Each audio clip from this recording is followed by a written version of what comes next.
He is a physician from Bowling Green, Kentucky.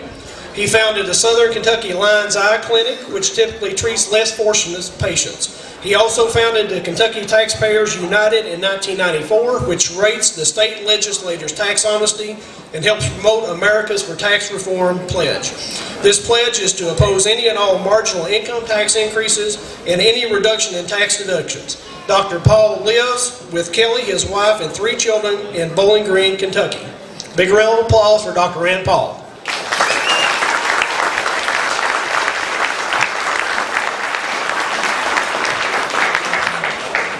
I was telling Cloyd I've been to a lot of these picnics so far this year, and this is one of the biggest, if not the biggest. So congratulations on such a great crowd.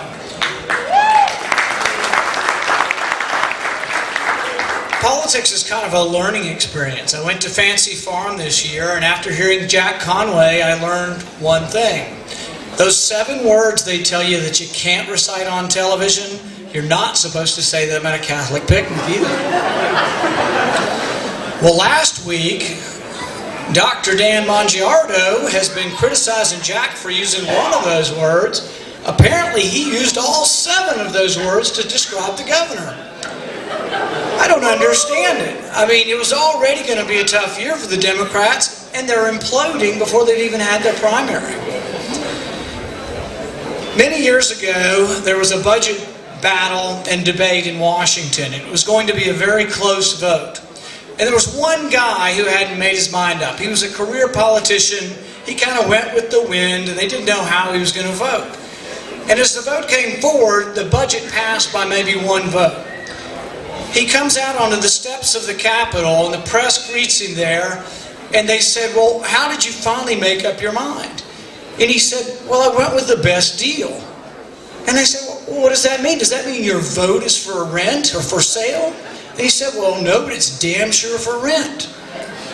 That's tragic and a little bit comic, but it's tragic mostly that that's the way the system works, is that people trade their votes in order to bring pork barrel projects to their district or to their state.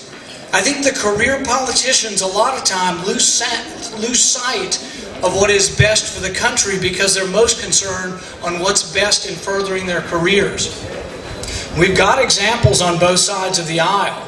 You've got Senator Byrd over in West Virginia that's put more concrete down than any senator has in the history of the country. But you've got a senator in Alaska who is a Republican who recently left office who was the same way. His whole job and his whole obligation was to bring pork home for Alaska. It's not the way the system should work. It's also why the system is being corrupted, and it's why we're drowning in a sea of debt. The deficit next year will be $1.75 trillion. This is 13% of the gross national product, and this is an historic high. Interest alone on the debt is $30 billion a month. We're spending money at $53,000 a second. It's important that we get a Republican elected, and I will support whoever that is. But it is also very important who that Republican is. That's why we have primaries. It's good to see a Republican county like this where you've got all kinds of primary races and you're used to primaries. Primaries are good for the party. They grow the party, and you get a chance to hear from different candidates. As I've gone around the state of Kentucky, I have yet to meet one Republican primary voter who would have voted for the bank bailout. And yet, over half of your leaders did, many of them Republican. I think that's why we have a primary now to decide who your next leaders are going to be. I would have absolutely opposed the bank bailout. I would have absolutely opposed the stimulus package. And the bank bailout, you have to realize, still keeps taking. It's the gift that keeps taking. When Chrysler went bankrupt, President Obama used it to give the AFL-CIO leapfrog assistance and put them up over top of the Indiana teacher's pension. Of course, he criticized the teacher's pension as being those greedy capitalists. But what was his justification for doing it? The bank bailout. It used to be we as Republicans might be a little bit different, and somebody might want a little bit less regulation, and you might want a little bit more, but we didn't believe in government ownership. The Republican platform explicitly says we don't believe in bailing out private businesses, and yet we did. There's no part of our platform that says we believe in government ownership of business. That's such an anathema to us that we should have, our skin should crawl just thinking about this, and yet we did it to ourselves. When Congress stood up and said we are not going to bail out the car industry, they did it anyway. They took the TARP money, which said nothing about automobiles. It said only about banks, and they gave it to the automobile industry in direct defiance of what Congress voted for.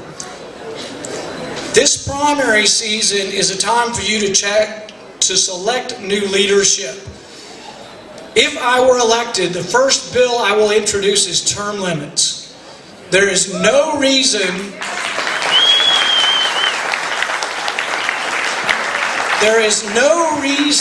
that you can't have a senator serve for 2 6-year terms and a House member for 6 2-year terms. Absolutely no reason. We need to bring people home. They need to come home, live under the laws like you and I, have the same kind of pension you and I have, not have all the extra perks. They need to come back to our state and live like we do.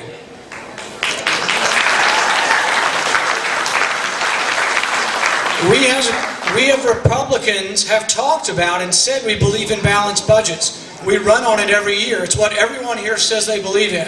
And I believe you do. But we then elect, and sometimes we elect Republicans who don't do what we ask them. The deficit under the Bush administration and a Republican Congress went from $5 trillion to $10 trillion. We lost our believability. We need to get back to our roots. We need to believe in our platform and elect people who will support the platform. But this means honestly and strenuously saying, I'm not just going up there to be an errand boy or an errand girl to bring home pork.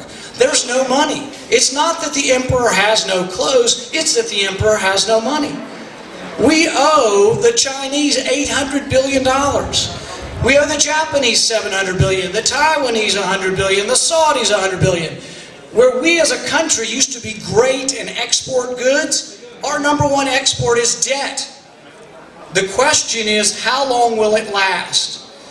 Is there going to be a turning point where they don't buy our debt anymore? And could there be a calamity or a crisis for the dollar? I believe that our children and grandchildren will pay for the debt, but I think the problem is even more imminent. I think we've created so much money and flooded the banking system that when it leaks into the economy and you get dramatically rising prices, I think there's a danger. There's a danger for the dollar, there's a danger for the world, there's a danger for our economy. And I don't think this can be overstated. If I am elected, I will say that there has to be rules. You have to have a balanced budget amendment. You have to have a rule because they will not listen to you. They won't do the right thing unless they're forced to by a rule. We have a rule in Kentucky. You have to balance the budget. So we bicker over the spending, but in the final analysis, we balance our budget. Contrast that with California. We're going to be paying taxes here in Kentucky to bail out California before too long. And we're doing it already for Washington. You have to have rules. If I am elected, I will introduce an amendment to every appropriations bill that reduces that bill by the percentage necessary to balance the budget. If we're 20% over budget, every bill I will amend or attempt to amend to reduce by 20%. Some people say that's unrealistic. Well, it may be, but if someone doesn't stand up soon, we're not going to have a country left. I will stick to my word. What I say you can believe. If you want to know more about me, check out my website, randpaul2010.com. I thank you very much for letting me come today.